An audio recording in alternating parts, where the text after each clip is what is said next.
WP, you are transferred into a novel you love but notice something is off. The characters are acting like a parody of themselves and you see someone you know was not in the original that the world seems to love. You have the realization you were transferred to someone's self-insert fanfic instead. Angela bounced on her heels, resisting the urge to squeal in excitement as she waited for her turn with the Sorting Hat. She was here. She was really here. She'd been practicing all her life for this. She was ready. She'd read all the books multiple times, seen all the movies, memorized all the spells. Angela's heart thumped loudly in her chest as she heard her name read aloud by Professor McGonagall from the list of first-year students. Running over to the Sorting Hat, she jammed it on her head. Yes, I see you've got brains, potential, cunning. Seems like you don't come from here, The Sorting Hat said slyly. A little competitive streak, I see. You're willing to do whatever it takes to win. Well, I've got just the place for you, Slytherin. Bewildered, Angela meandered over to the Slytherin table, filled with rows of students outfitted in green and silver.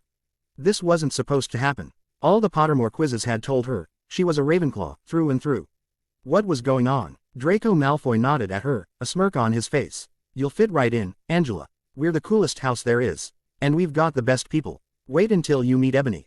Ebony. The name struck a bell, though Angela couldn't quite place it. She didn't think that there was anyone in the books named Ebony, but for some reason, it sounded familiar.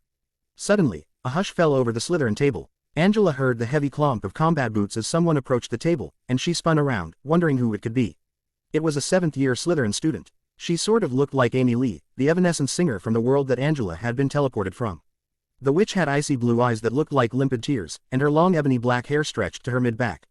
Her dark locks were streaked with purple highlights, and the tips of her hair were a bright blood red.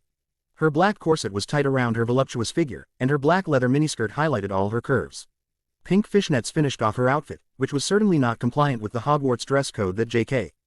Rowling had envisioned. What's up, bitch, the woman said. My name is Ebony Darkness Dementia Raven Way, and welcome the fuck to Slytherin House.